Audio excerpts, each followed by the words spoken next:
that's neither here nor there. For people that were not here last night, does somebody want to just say a few words about sort of what happened, bring everyone else up to speed? Paige. Okay. Okay, so I was in my tent and I was alerted to the fact that the police had arrived and that we needed to provide our driver's license. So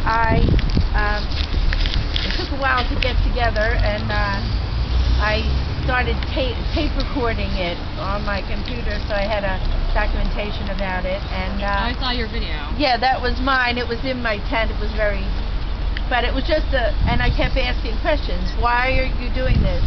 Why, after we've been here for 3 months, that suddenly we need IDs? And they said that they had received an email and said that they were told to come down here and get our documentation and stuff. And so I complied, but, you know, now I think I shouldn't have, but I just figured I was in a position where everybody else was doing it, and I wasn't sure what the ramifications would be. Yeah, and there's no right or wrong answers. I mean, I think the reason Ryan asked is because people it seems like, are at different stages of knowledge about what your rights are when you're encountering the police. So that's exactly why I'm here tonight, is to just give you a brief overview and also give you the skills to teach your peers.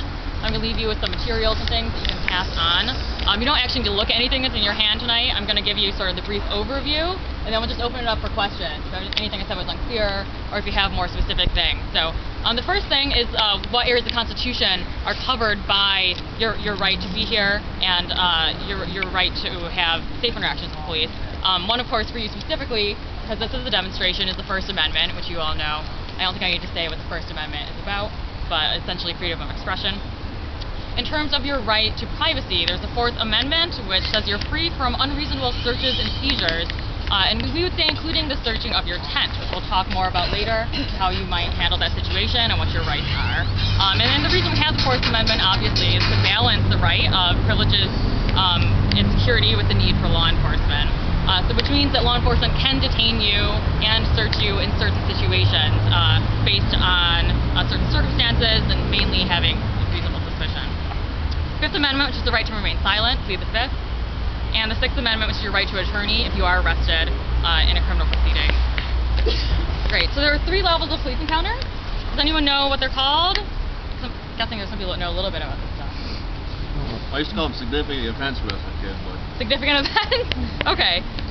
There are 3 levels of police encounters, and it depends on the level of suspicion. Do you know them? Like consensual stop. Yep. Detainment. Arrest. Exactly. Yeah, did everyone hear that? Consensual, or request for info, detainment, or detention, or arrest. Those are the 3 levels, and they all mean different things. So the onus of your rights is really on the individual, is the thing that people have to know. The police can ask you questions. You just have to know what you have to answer and what you don't have to answer. The first level, which is consensual, or the request for information, is what it sounds like. Police can come up to you on the street, have a casual conversation with you, ask you questions like, what's your name, where are you going, where did you come from, you know, what are you doing today? You can answer those questions if you want. You are not obligated to. The first thing you should ask, if you do not want to speak to the police when they engage you in a conversation, is, am I free to go? Everyone say that with me. Am I free to go? This is the first phrase you want to memorize. Am I free to go? So before you say anything else, when you're encountered with a police officer, if you do not want to engage in that conversation, am I free to go? And what you'll ascertain from the answer to that question is whether or not you're being detained or arrested. So if you're not free to go, that means they have reasonable suspicion to detain you, which we'll talk about what detention means. The other thing just to know about requests for info is, like I said before, the police can ask questions. It's not that they can't ask questions, they can, including asking you to identify yourself. You don't have to answer them, and you don't have to identify yourself. And I'll talk really specifically about when you do have to identify yourself in a second.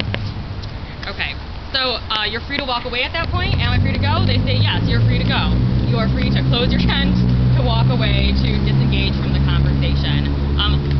With all these encounters, in my opinion, it's best to be polite and to not come across as confrontational. You should never, ever, ever touch a police officer at any point in interaction with law enforcement, because that gives them the right to touch you, and that's not something that you want. So you should never, even just, in a way that you may perceive as friendly, reach out and touch a police officer when you're telling them, talking to them in this way. Okay, so am I free to go? Yeah. Does that also involve a handshake? Yeah.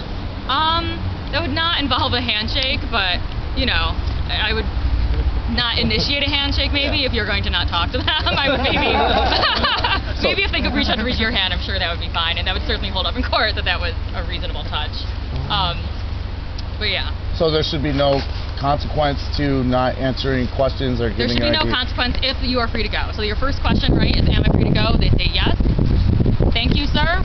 Walk away. Or ma'am, walk away. Wouldn't it give them a reason to detain you, though, because it's like you're hiding something? So this is the next thing. So detention means you're not free to go. For detention, they need to have something called reasonable suspicion, which is very, very hard to prove that they have or don't have. Reasonable suspicion is that they believe you may be in the process of having recently committed or about to commit a crime. So as you can imagine, it's a very vague sort of thing. It's not something that they really have to try hard to prove in court. They could say certainly, yeah, this person was being rude or shifty, and we had reason to believe that they were dangerous for some reason, or this person fit the description of someone we were looking for. We were looking for someone. I think someone was talking about wearing a black hat. We were looking for someone in a black hat. This person was wearing a black hat. We were looking for an African-American male. This person was an African-American male. Those things all hold up as reasonable suspicion. So they need very little of it to detain you. So certainly, if you, and you can make the choice about what you want to say or don't say. If you want to have a conversation, you're not doing anything wrong, that's perfectly fine, and it may de-escalate the situation. That may be the right choice. But you just need to know what your rights are in any situation. So if you're being detained, doesn't mean you're being convicted, you're being charged with a crime, and doesn't mean you're under arrest. So your next question, am I free to go? No. So you know you're being detained or arrested now. The next question is, am I under arrest? And if they say no, then you know that you're being detained, but you're not being charged with any sort of criminal activity, right? So, and if they say yes, then we'll go on to what that means when you're under arrest. So reasonable suspicion, hard to prove, not really, but you have the right to know what you are being detained for, so there's that. You can say, what am I being detained for?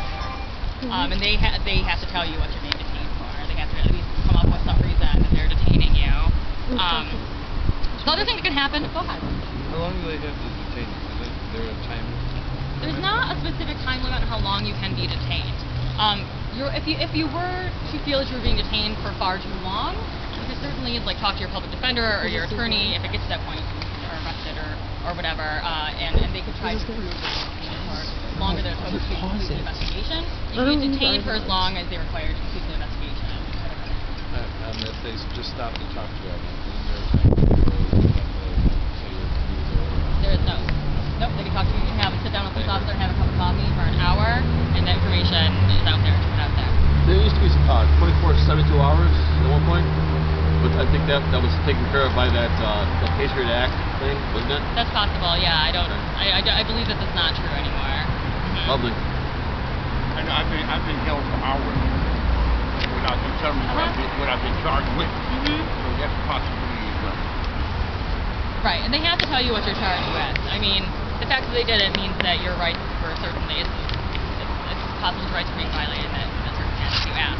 They don't have to tell you if you don't ask. This is why I say it's really about you knowing what your rights are. Because police officers don't have to do something just because it would be the nice thing to do. They don't have to ask them into your tent. They don't have to tell you don't have to show them your ID. And they don't have to tell you what you're being arrested or detained for. You have to know to ask the right question. So that's why just remembering those few key phrases, am I free to go? Am I under arrest? And there will be a couple more too that'll be key to remember. So you have to ask the question if you want to get the answers. And if you're asking questions and not getting the answers, then we should talk about how constitutional what's going on really is. So the other thing I have is the level of detention is the police officer can frisk you if they believe you have a weapon, which again, they need reasonable suspicion to believe you have a weapon. So again, we sometimes hear about people being over-frisked, over-frisking in this city and in lots of other cities where police find some reason to think you might have a weapon. Maybe, they're looking for a young African-American male and they stop a young African-American male and that's enough for them to pat them down for a weapon because they're like, oh, this guy we're looking for is armed, we're going to pat you down. But they can only be looking for a weapon. They can't go into your pockets unless they feel something hard that could really reasonably be a weapon. Like if it's obviously your wallet, that's not enough reason to go in your pockets. The only reason they could ever go in your pocket is if they believe you have a weapon. And they do have to be able to show that. They can't go in your pockets if they believe you have illegal substances or anything else. they can ask you to empty your pockets. A lot of people just comply with the police because they believe that that's, you know, the safe and right thing to do. And they can ask you to do pretty much anything. It's your, again, to like know that you don't have to do these things. You do not have to empty your pockets. You can just politely say, I would prefer not to empty my pockets. Am I free to go? Am I under arrest? That's They say they're doing this for their own protection. I grapple with that because I said, when your gun doesn't work, and they respond to me like, I'm going to handcuff you for my own protection. And then they begin to press and take everything out the pocket. So, I mean, some arguments don't even work because they'll consider it justified anyway. Right. Yeah, and I'm not saying that this stuff will always keep you out of trouble, or that police misconduct doesn't happen, because it absolutely does. My best advice through all of this, right, is even if you believe the police are doing something wrong, you can make your own decision, but I would advocate that you act in a way that's still polite and respectful, and for the most part, go along with it, knowing that you have legal recourse later, and that's something you can take notes, write down the officer's name and their badge number, ask them information, take notes on exactly what happened, and talk to your attorney later, and have all those facts in front of you so you can get that fixed. To be honest, it's only going to get worse for you if you escalate the situation. They're more likely to do even more egregious things, and they're also more likely to find a reason to arrest you, and as we all know, they can find reasons, especially if you start getting mouthy or if you reach out and touch them. So. And I should say, so if you're with somebody else that has like video on, like even on their phone, like that is by far the best evidence you can have. You videotape an officer you ask for an articulatable reason for the detainment, they can't give it. They're taking stuff out of your pockets, you clearly don't have a weapon. So that is the best evidence possible to get thrown out in court. And then the other thing about taping is it's a deterrence for them to. They know the rights in most cases. Most police know your rights. So if you're taping them, they're less likely to actually violate your rights. That's absolutely true. If you're in a group of people and you have a friend, or if you're that friend, that would be a great time to pull out your smartphone or your camera phone or whatever you might have to take pictures or take photographs. And as we know, we've established that we have the right to photograph and videotape public servants in their work in Rochester, thanks to our good friend Emily Good. That has been very much clarified with the Rochester Police Department. So it's very yeah. And I should say, if I didn't say it before, like those of you that are really knowledgeable, feel free to jump in. This is by no means supposed to be me just talking at you, and also feel free to jump in with questions. Like all of that's totally great. What if you're like walking down the street and you can feel a situation might arise and you hit, sound recording on your phone? Are they allowed to either stop that sound recording if they're frisking you, or delete it? And if they do delete it, what can you do? So if they do delete because it, then call us, because that is a problem, and yeah, they should not be deleting information off of your phone. Because then it's just your word versus theirs, and that doesn't really go anywhere. Cell phones are a tricky area, and here's why. Because they're a new technology, and it's also put like a really powerful tool in a lot of people's hands, and it's not really clear whether they can confiscate them or not. The reason that they use to confiscate cell phones most often, which does sometimes hold up in court, is that they believe that there may be evidence of the crime that you were arrested for on your phone. And so, it's really hard to, but if they actually go into your phone, delete entries, look at your contacts, you should, as much as you can, advocate for yourself, talk to your attorney about it, call us if that happens, and we'll investigate it. They shouldn't be deleting things, looking at your contacts, looking at things other than, so the argument is that maybe if there's evidence of the crime on your phone, they could look at like the picture you're taking or something, but they should not delete it.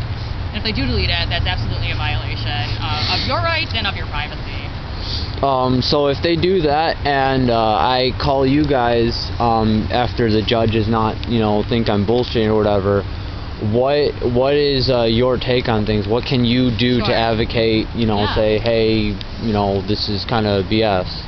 I mean, it helps just to know that things are happening. Honestly, we can't take, in terms of the NYCLU, we don't take on a lot of individual cases unless they have ramifications for a lot of people. So it's helpful just to know that things are happening. And if they're happening to 3 or 4 people, then we know that something is like really happening. It's not just an isolated event, right? Right. Sometimes we can also help, especially if you have good evidence. Like Ryan was talking about having like really great video or photographic evidence. If you have really good evidence that something happened, which was what was so good about Emily's case actually, is that it was like really clear video, it was really clear what was happening, then it's much easier for your attorneys or for us to get involved and advocate for you. Unfortunately, it's much harder when it's just like your word versus someone else's password. So as much as you can document things, at very least write things down, you know, the better, and know the names of people involved. Yeah. Great. So if you are under arrest, right, you asked, am I free to go? They said no. And you asked, am I under arrest? And they say, yes, you are under arrest. To arrest you, they need to have probable cause, which is much more serious than reasonable suspicion, right? Reasonable suspicion is what they need to detain you, and that's just basically like, we have reasonable, it's exactly what it sounds like, right? We have a suspicion, more than a hunch. That's the sort of like unofficial legal standard, is that they have to have more than a hunch. They have to be able to articulate why they're detaining you. To arrest you, they have to have probable cause. They have to have a real reason that they can actually articulate, and that proof that you're possibly committing a crime. They'll say to that, you look like a person who committed a crime 8 blocks away. Right, and that happens a lot in terms of, that's the sad truth, is that a lot of people are detained. They say, you look like someone we're looking for, now I'm going to pat you down for a weapon, will you empty your pocket? And people, you know, a lot of people just don't even know what to do in this situation. Are you allowed to ask what the description is? And if it's like a really vague thing, are you allowed to say, well, that's kind of vague? That's kind of vague, so why would give you a right to search me, or would that be being belligerent? That's not being belligerent. No, you're definitely allowed to ask why you're being detained, and they should be able to tell you. And I think, yeah, and do it respectfully, do it in a nice way. You know, why? Okay, you know, please tell me why I'm being detained. Actually, you know, for whatever reason, Emily was a really good example of that too. She remained calm throughout that video, even as, you know, really ridiculous, unconstitutional things were happening to her. She just continued to ask the questions and say it in a way that was respectful, and I think that probably helped her too in her case. So we'll talk more about searches and like when people can search you. Yeah. Roughly from a law enforcement standpoint, reasonable suspicion is at least 40% positive that you might be that person. 80% for probable cause. That's a great. I like that for people that are good with numbers. Yeah. So you should be like doing that. Yeah. Yeah, you probably could teach me a thing or two. I've been out of the game for a little while. Well, tell me if I say anything that's really bogus, okay? I like the 40-80 for people that are math-minded, not me. But so a person with a black hat isn't sufficient enough? No. No. That's reasonable suspicion if they can say, and you know, we're looking for a person in a black hat that fits your description. Let's put it this way. You're wearing a black hat, he's wearing a black hat, I'm wearing roughly a black hat. At nighttime it looks like a black hat. He's wearing a black hat. Yeah.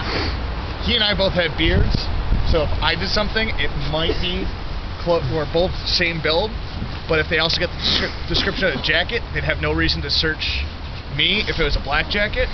He's a little bit heavier set than I am, and you're taller than me. And you got piercings on your face. You know, there's other characteristics that they gotta look for other than just that. So if a police officer comes up to me and he says that, and then he tells me, well, we'll look for someone in a black hat, and I'm like, well, could you be a little bit more descriptive? And he just happens to describe me, am I allowed to say, well, can I hear this from a supervisor? This description, like, how do I know you're not making this up as you go along type of thing, you know what I mean? Where's the written description? Every cop has some sort of a written description, whether it be on his computer in his car, or whether it be poster that he's physically has and is handing out to people. There is a written description somewhere. He showed me a picture of a guy, a high yellow guy. He said, I'm looking for this guy. And he sent me the picture. And I'm like, man, that ain't me. You can look at it. Get in the car. That's that. So, excuse me, I do believe that what he was asking just now, I believe you're allowed to ask for his sergeant, is what he's asking. You can ask for the sergeant. Just to verify the description. Now if all like... No, I don't think that would work. I mean, I think you can ask for, I'd like the idea of asking for a written description, you know, can you show me that in writing, please? Now, if like all... It's not like going to like a department store where you can ask to speak to a manager. It doesn't really work like that. If all this happens and... That would be great, right? Like, I would like to speak to the chief. So it's like kind of for maybe not equivalent, but the analog of asking to actually see the warrant. Right. Yeah. Yeah, that's a great parallel. Come over here to questions too. I'm gonna make sure I got you though. Yeah. I was still wanting to go on. No, go ahead. Now, if all this happens and he's just simply described me as I'm, you know, going along, and I ask for a supervisor, and I'm currently recording it, am I allowed to hand my phone off before I'm detained, or even if I am detained, to one of my friends who isn't? No reason you can't do that. Yeah. And is he allowed to confiscate the phone for whatever reason? He shouldn't be able to. No. Unless it's, you know, unless he has unreasonable doubt that that's part of evidence for whatever. Unless you're accused of stealing a cell phone, I don't see that holding up. at. Again, though, I And mean... that cell phone fits the description of this phone, so... Yeah, again, though, if you believe you're being the subject of an unconstitutional search, my best advice, honestly, would be to, and you may agree or disagree, but to go with it, but also keeping track of everything and know your rights and stay. We'll talk about this, too. This is another phrase everyone needs to know. I do not consent to this search. I do not consent to this search. And just keep saying it. I do not consent to this search. Another one of those key phrases.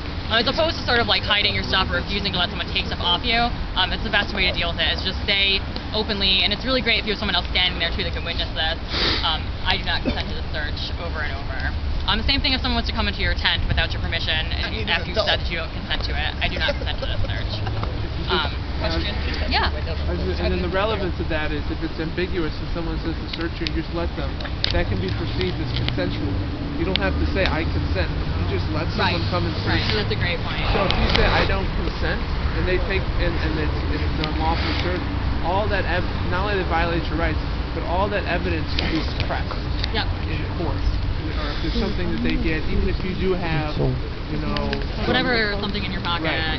So, but you have to actually say that, or else, you have to say it. Or the assumption is that you're waiving your rights. They never like to I got 60 minutes left. They're not going to ask you if you want to be searched. No, right. Like you open the door and people come into your house. It's going to be a straight up. Yeah. So, what are our rights as far as peaceful protest? I want to get to. I'm sorry. But ran into this situation years ago. Like if they ask you to leave, they can arrest you if you don't. It really depends on the situation. What situation talk about were more you detail? in? Yeah. Public space. Is it public space? They're trying to get into this house. And I was trying to sit near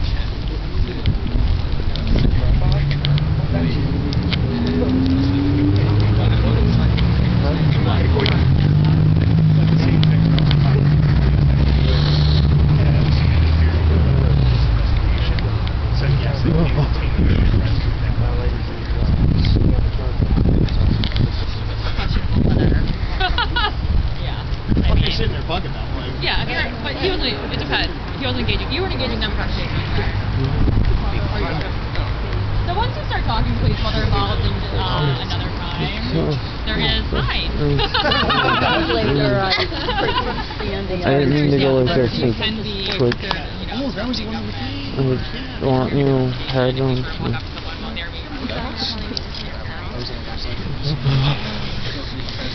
After this will go. I'm fucking freezing. I don't even know if I have hypothermia or anything like that. I can't feel it. Talking out loud, it sounds really silly to like speak out loud what you're doing, but it's like the most important thing to do in any circumstance, right? So, in whichever case you really weren't trying to get information from them while they're doing an investigation, you're just standing there, maybe you're watching. Say, I'm not interfering, not interfering in the investigation, not trying to obstruct what you're doing, I'm just standing here. If they approach you, don't be standing on the sidelines going, I'm not obstructing! Correct. You're going to look like that. I'm writing something. Great. So, here and there's over here too. I don't Your reference of the day. Okay. As far as protesting, peaceful assembly, etc., where are our rights as far as that goes? What are your rights as far as peaceful protest? There are a lot of them. What do you want to know about? I'm not being mean. I'm serious. Like. Give me well, I don't know. It's a big packet. Yes, there's a big packet in there if you want to know more. I actually brought additional materials for people too, because I know there's a lot of people here on right to photograph and right to protest at assembly, so you have that. It's actually probably like a whole other program. Is it okay if we talk about it later? Sure. Just so we can get through this for the people that want to go leave, or I don't have to. I know people are looking cold. Over here? Kind of a follow-up to what he just said, but it's with respect to the P8 that happened in May. Because my understanding is Rahm Emanuel has, back in November, he imposed some restriction on peaceful protests within the city limits. And I'm planning on going, and I want to know what my rights will be there and what they can force me. Restriction, you can put reasonable. I don't know. To be honest, I don't know enough about what exactly you're referring to. They can put reasonable time, manner, place restrictions on protests. But they have to have a good reason for it. And the reason that it's given most often is public safety, which I know is sort of another vague sort of thing, right? Public safety is sort of used most often. I don't know enough about it to know what exactly they're doing, if they're creating a free speech zone, or if they're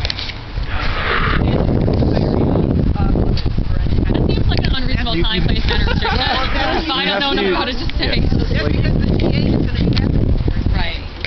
Right. Something about having to tell them in advance what every single sign is going to say. I remember somebody saying It seems like a highly unreasonable time for placement restriction. That may have been hyperbole, but I don't know. Yeah. Yeah. And I imagine, I know the National Lawyers Guild in the bigger cities is working closely with Occupy, so I imagine they're on it. But It's just go time. Well, it won't start. Someone over here? None of those rights will stop you from getting arrested. Right. That's a great point. All of this is stuff that you can use while you're in court later on to get those charges thrown away. But when the police officer says do this thing which is unconstitutional, and you say this thing is unconstitutional, I don't consent to this search, they can still search you. They can still search you. They can still take you to prison or jail. They can still detain you for 72 hours. All of that can and will happen. All of this means that afterwards, when you have to go and appear in front of a judge, you have a leg to stand on. None of this means that you don't get arrested because you say these things. It just means that later on, when you're in court, you'll have something to fight. That's a great point. And it's really important, right? Because if you have a negative interaction where it ends in a physical altercation, or, you know, I mean, I think, people make their own decisions about this kind of stuff. But if you have an altercation that ends in sort of a physical confrontation between you, it's going to be, and you didn't do these things, it's going to be much harder to prove your case. Or if you didn't know them, and you just didn't know that you had to say, I do not consent to the search really clearly, and you feel like you were searched inappropriately, like Ryan said, that's also not going to hold up if you didn't say it out loud. Go ahead. What can you do if you feel like that it was an unconstitutional ruling by the judge? So you talk to your lawyer about appealing it. Yeah. Call that ACLU and you can call us. Yeah, absolutely. ACLU. We'll see what if anything we can do. But I want to talk just a second about ID, just because I know that's really important for everyone here, and then I will come back to questions. Is that cool? We're cool with that? Okay.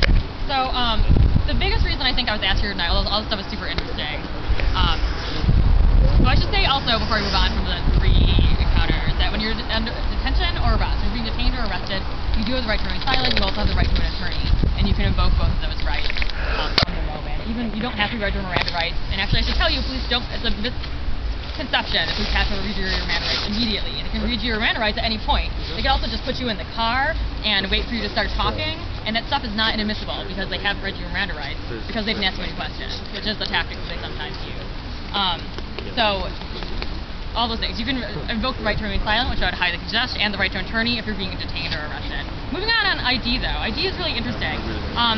There are very few circumstances, unless you're under arrest, where you don't have to identify yourself. And even that is a little bit tricky. Where you do have to identify yourself. So, in the case of what happened last night, nobody, unless they were being detained or arrested, which my understanding is no one was arrested, had to identify themselves. Of course you can. And it's fine if you do. It's not like you're in trouble if you do. It's just, you know, you have the right to protect that personal information about yourself, which is why the first question you ask is, am I free to go? And, you know, it may be in the case of sort of a casual encounter where you don't think it's going to escalate and you feel safe that you do identify yourself just to, like, move things along, and you don't feel bad about that, that's fine. But know that you don't have to. You don't have to produce ID. Whether you're documented or undocumented in the U.S., you do not have to be, in New York at least, you don't have to carry your papers or your identification card on you. You almost never have to produce ID. Okay, so you just say to the officer, am I free to go? I prefer, and if they say no, then you ask me to be detained for. And from there, therefore. So just remember those phrases and let them pop in your head at the right time. And you also don't have to show ID if you're being detained. You have to, at that point, stay and maybe answer some questions, but you don't have to show your ID even if you're being detained. Now again, you know, you use your best judgment. I'm not saying just like have a confrontation or be confrontational or like refuse to play along just because you can. There may be circumstances where it makes sense for you, for your own safety, or for whatever reason. Can I comment on that? Yeah, go ahead. I was arrested. Not arrested. I was. Detained? I said, yeah. And I said, I don't have my ID. I said, gave a name. He said, well, I'll take you downtown to verify that. And they did. They took me down and they fingerprinted me to. So what happens is if they find a reason to arrest you, and I don't know what you were robbed and charged for, and once you're arrested, I wasn't arrested. Okay. I didn't have my ID on me. I told him my name. He says well, no. that was highly illegal then, because there's no reason you have to show ID just because you're being detained. If you were arrested, they can take you and identify you. Past the payday, man.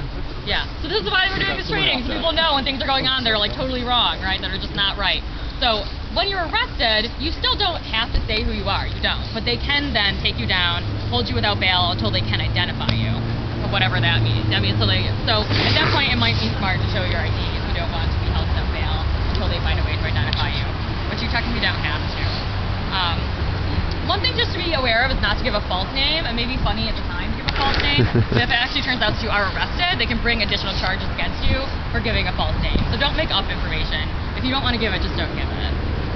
And know those phrases to use to sort of help you work your way through the situation, or at the very least give you a leg to stand on if it continues to proceed in a way where you are arrested.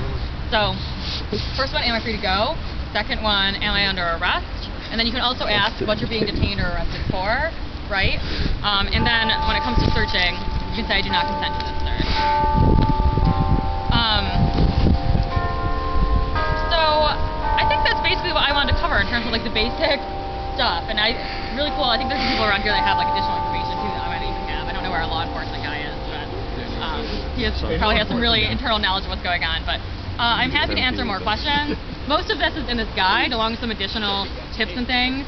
And like I said, I left some more information too. And this stuff is all readily available online if you have access to a computer, honestly, from the ACLU, from other organizations. Flex Your Rights is another great organization that has good materials on this stuff. So educating yourself about it before you go to any demonstration or anything where you think you're going to have encounters with police, or really, honestly, I think it's something everyone should know, especially people that are having frequent encounters with police, which is a reality in some parts of the city. So, yeah. So, two questions.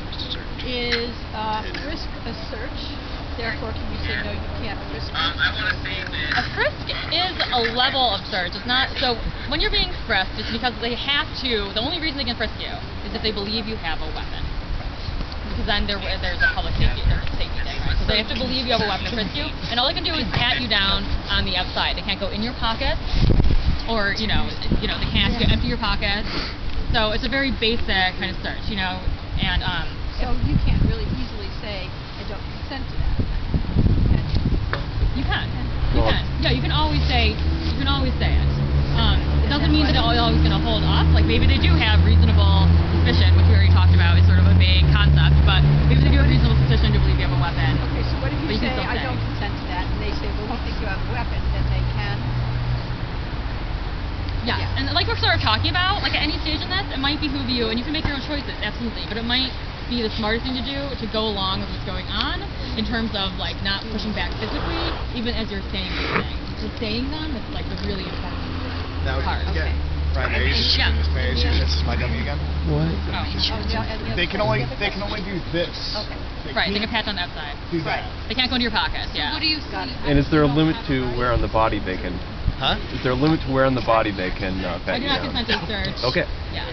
They can give you a how's your father If they really want to. You don't have to give them ID. No. You have to give them your name and address. I thought please. If they ask for name and address, you can also say, I choose not to identify myself.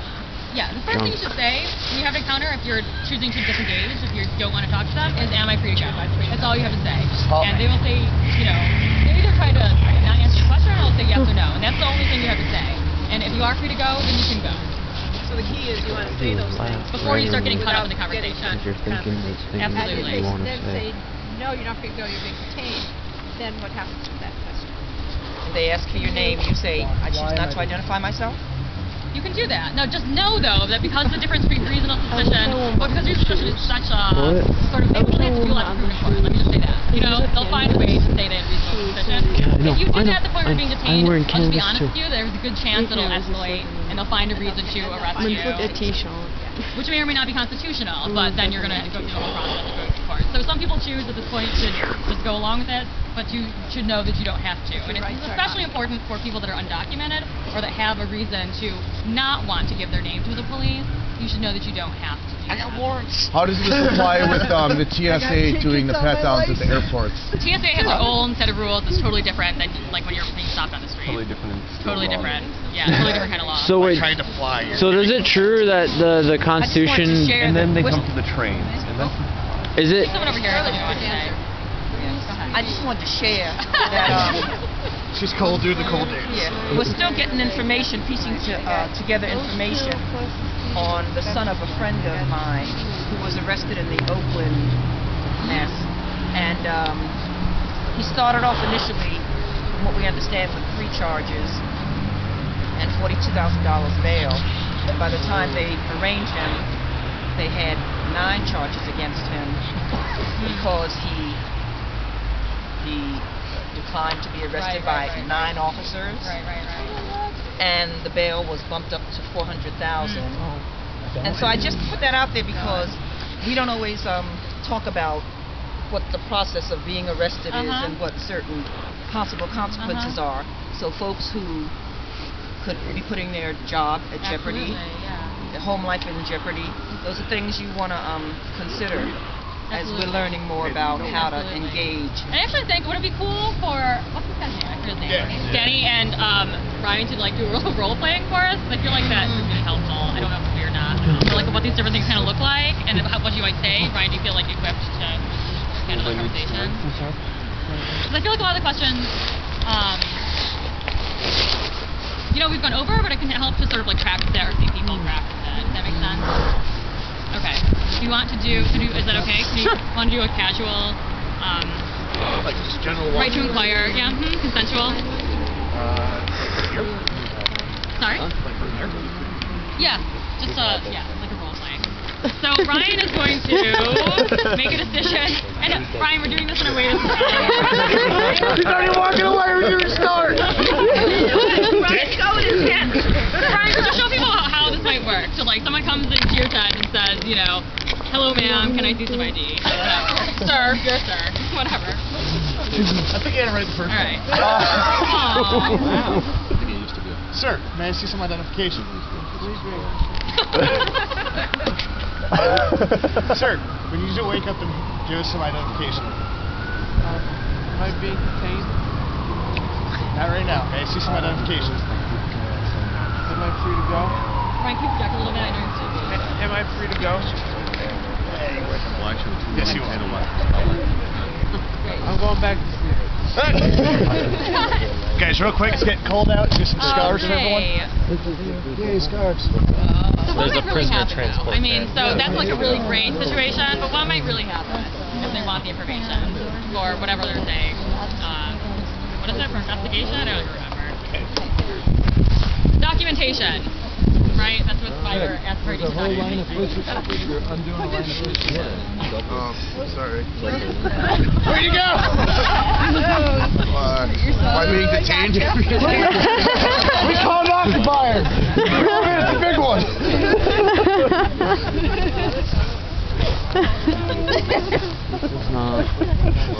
Yeah. That was a really great situation. I was thinking more like what would really happen, which is probably not. They'd be like, okay, although it would be nice. So one thing, if you know, there's one thing is like the individual cases, and then there's kind of like the Occupy cases that might be consistent. It's so pretty. So there's like what's called the stop and identify laws, which are like what are the cases. So I printed out the New York State statute, so we can kind of keep it at the camp, where basically is the 140.5 criminal procedure, temporary questions of persons in public places, which basically says that you only can be stopped and questioned if basically reasonable suspicion, if you think they're committing a crime. And it also spells out in detail it has to be either a misdemeanor or felony. So even if they suspect it of trespassing, which they might say, oh, whatever, that's a violation, right? So we need to assert that in a way that maybe even through a police liaison type of thing, where someone talks for everybody, not just through individual cases. We need to be ready for individuals. We also need to have, I think, a occupation-wide sort of approach where we say, and if they argue with that, as someone who would say, could you show us some information that gives you the right to do that, which of course they won't have. Here's actually a really good time to do this. I was thinking this is probably the time for you guys to do some thinking on people. Police liaisons in the past has been myself and Greg, and with a third person being John Smeagol. Is everyone here okay for tonight? Us keeping those roles and being No, police that's all right. liaisons. I'd rather not. That's fine. We should all we should all have the ability to take care of ourselves here. I disagree. We need to keep some sort of order. Police liaisons works really well. Well, Now, with I also police wanna agree liaisons, the way it's with worked in the past, for those of you who haven't been here, it's anyone can come up with us. We respectfully ask that you guys stay at least 5 feet back. Well, I'm not going to. I'm not going to. Right now. Danny, just before we get this, so why Caitlin's here? Can we just make sure people can ask, and then we can kind of have our intros? Sure. Yeah, Is that okay? Sure. Yeah. But I think that's definitely where the next part of your conversation is. Yeah. Like, what are you going to do now that you all have this information? Game plan. Yeah, absolutely. Keep your phone Yeah, with you. totally. You know, when they attempt to ascertain some information, your name and Your address. address. Now, can you be as vague with them as possible with your address? Can you just say, I'm from Scottsville, New York, this is my name?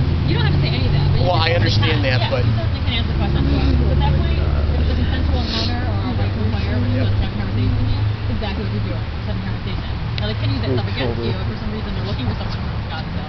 Okay. You know, Well, right.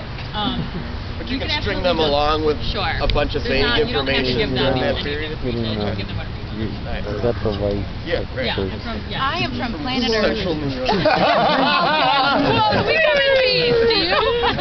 Three Sol What was system.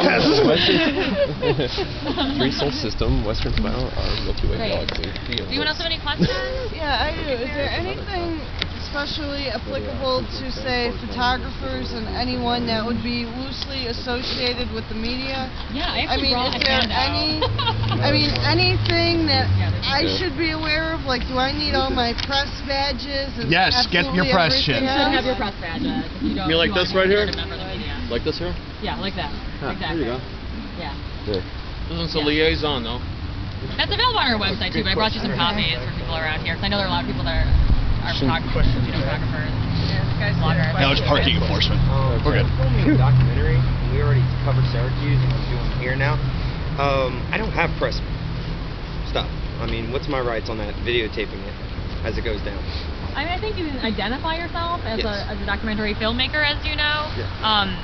Would it be smart to have something like visible on you?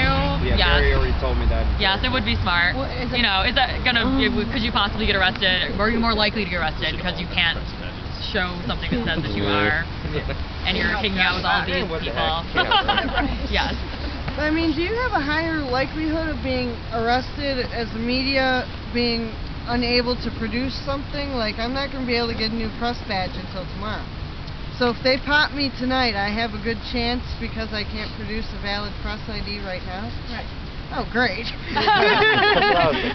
Right now, if you do not have a press badge, you are just the same as I am, just the same as Greg is, just the same as anyone else in this park. You are not technically media, you are just another civilian taking photos. I mean, it's a question that's still being decided because so many people, we have bloggers now, and the White House has actually started issuing press passes to some bloggers, so it's really a question of like who is the media, who isn't the media, is being decided right now, and there's no case law, meaning like really landmark cases that said like this is how it is. So as of right now, it can kind of go either way. There's like the conservative way of looking at it, which is like you need to be a member of the press that's affiliated with someone that has a badge on you to prove it, and then there's like the other way, and it's like there are lots of members of the press these days, and you know, it's something you can certainly take to court, and who knows if it's or not. A really good case law or a really bad case law. And let's put it this way, they're fucking with us hardcore. Thank you. They're gonna be conservative. Ryan, Carl, John. Well. So yeah, I would be careful. Ryan, Carl, John. Oh, Ryan, I'm sorry about that. Yeah, thank you. I was going to say, my understanding is that the city of Rochester I doesn't could, actually my give toast any could be more broken and authorized. I They haven't couldn't done even this for know years. what to do. Basically, anybody who prints out a press badge and access, you know, so I'm just trying to like break down that sort of like, you know, the guys with the big cameras from Channel 8 versus you, like really it's not that black and white. There's no like official. I mean, just wearing an armband or there's wearing there's a T-shirt. the city of is Rochester doesn't have any official authorization. So if someone has a badge, one could go and print one out today. So in terms of that, so I just want to kind of break down that. And if you don't know, there is a lawyer affiliated with the National Press Photographers Association in Buffalo that helped. If you don't know, you probably know already. The student from U of R. If something were to happen. I've heard of the guy, just don't remember his name right now. The guy from RIT was arrested. I have John, information. Nick, John, Nick. Pertaining to I just had a question about with me being the camp clergy, and they come, say say they're going to come and take us away, but we're having a religious ceremony. How does that work? Because I'm more than willing to give a religious ceremony when they're ready to come in and, plead my religious rights as well. And I do have the credentials showing I am clergy, so. So am I as of today. Yeah. You actually, One thing that we did talk about is having a religious ceremony when we know they're going to come in and take us away and see if they will interrupt the mass. I mean, I guess it depends. It's a really interesting idea, right? Like, how genuine are you, and how much can they, I am ordained. I have a master's in religion. And I have a credential and certificate. I'll wear my clergy badge on my coat. Do it. Do it, man. It's not exactly the same as walking into a church or a congregation, to walk into a place where someone's doing it and having that service like that in public. So I don't know if I'm really, this is actually an area where I'm not saying, like, I'm an expert in this area of religion in parks. I don't know. You know this sacred ground? Yeah, I know. This is sacred ground. I can tell you, though, that's very different than actually, like, being in a church or something and being arrested in church. You might have an additional argument if you were arrested as to why you shouldn't have been. On the other hand, I made this my church. I love you. Good luck proving that. It was already decided. I'm can't clergy and this is the church. I guess there's nothing in the Constitution that you have freedom of religion and you have freedom from tyranny of religion in the Constitution. There's nothing that says you have the right to pray in public anywhere if you've been asked to. Mic check. Say what? Some information. What's up? Some information. I followed a police transport van. I followed a police transport van. It's a strong museum of play. It's a strong museum of play. And if I remember correctly. That's where they staged out of. That's where they staged out of. Last time they arrested us. Now I'm not making any claims. But it seems to me. That they might intend on arresting someone tonight. Just a thought. Thank you. Is there any other questions before you move to the next part of your GA? There was a question related to an earlier. Can just ask a direct response and then Carl, then Nick. Okay, I have so a you had said something about the whole Emily Good and how that she could do that, right? Record. So what is the difference between this guy right here recording when the police come in here compared to when a press is? Sure, press have different rights. I think that's the difference. You have the right to video record. Everyone does. I mean, she has the right to video record. Everyone here has the right to video record or photograph things or take audio recording as an individual with First Amendment rights. Freedom of the press gives people that are members of the press like an even higher level of protection. Okay, I just wasn't making the connection of why. They shouldn't be arrested. So, for example, if freedom of the press is at a crime scene, it can be assumed, or if freedom of press, if a press person is at a crime scene, it can be pretty much assumed that they're not participating in the crime. And so if they're like sweeping people out of a lot or something, they're all participating. They should not be sweeping up people that are clearly identified members of the press because they're documenting it for the media. Versus if you're just filming, they can't arrest you for filming, but they can arrest you if they believe that you're part of like crime if I'm in here and they consider trespassing and I'm recording it. They can arrest you, but not for the recording, for the trespassing. Gotcha. All right. Carl, Nick, and this young man. Thomas. As far as I understand, the RET ID in my back pocket, since I'm a past contributor to the RET Reporter and all their media at RET, enables me to consider this a press pass right here. Plus this little badge right here. Okay? Yeah. So, I mean... I think that's sufficient. I mean, yeah. It depends. We'll still arrest you. Yeah. And I'm not going to... It doesn't mean they won't arrest you, exactly. I mean, like we just talked about, you have to make your own decisions about this stuff. It's probably... You are a lawyer, right? I'm not a lawyer, no. I'm a community organizer that works with a lot of lawyers, yeah. Right. They arrested Jonathan Foster. Yeah, that's what I was going to say. They can arrest you. I mean, it's your choice whether you want to... With a big freaking camera, too. Yeah. So. And a press badge. Yeah, and it's your choice whether you want to escalate the situation. If you do, like we said, you're more likely to be brought up on a lot of additional charges, in addition to the ones that you probably shouldn't have been arrested for, and you're less likely to get them all dropped because you're going to have all these other charges like assaulting a police officer and like all these other things. And also, I do believe... Versus just, you know... I do believe that the First Amendment does not just guarantee the corporate media, absolutely, but every human being. And when you're saying that the corporate media has more rights than the individual, that's not true at all. I mean, by a long shot.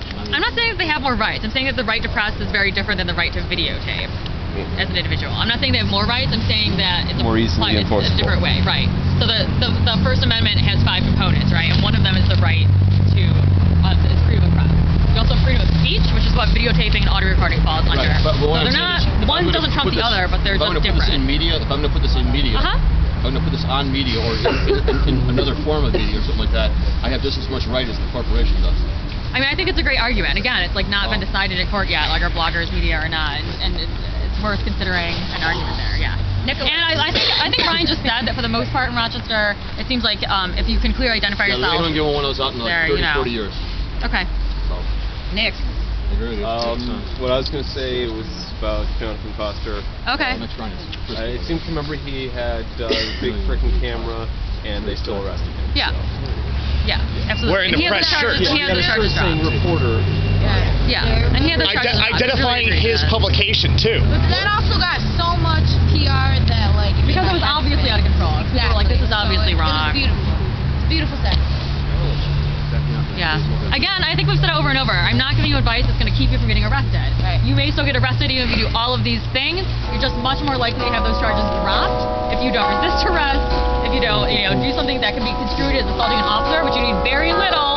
All you have to do is, reach out and touch their arm or bump into them with your elbow. In my opinion, it's better to know your rights. Say the things we just talked about. Am I free to go? Am I under arrest? I did not consent to this search. What am I being detained or arrested for? And you can certainly ask for the officer's name and badge number too, who is arresting you or detaining you. Keep all that information, write it all down, or have someone near you if they have a camera or something to video or take pictures. All of that is great, and will help you in court later if you are arrested, even if it's an unlawful arrest. I'm not telling you how to not get arrested, although that would be great if it did de-escalate and you didn't get arrested. So I have a question, and I'm sorry if you have to repeat yourself. No, it's totally okay. Is sitting down before the police even approach you, if you're sitting and you refuse to stand up, and they go to arrest you and you let your body go limp, is that considered like passive resistance? It's considered resisting arrest, and you can be charged with it, yes. If they arrest you, though, remember they have to have probable cause to arrest you. But if they say you're under arrest, then that would be a form of civil disobedience. And civil disobedience is a choice people make, and you can be arrested for it, but also has, it's permanent in society. But that is an extra charge. Yeah, if you're just sitting there, though, and, say, before it even gets to the point, you can still say, am I free to go? And if they say yes, then you don't have to. Then you just well, you can get up and walk away. I mean, yeah.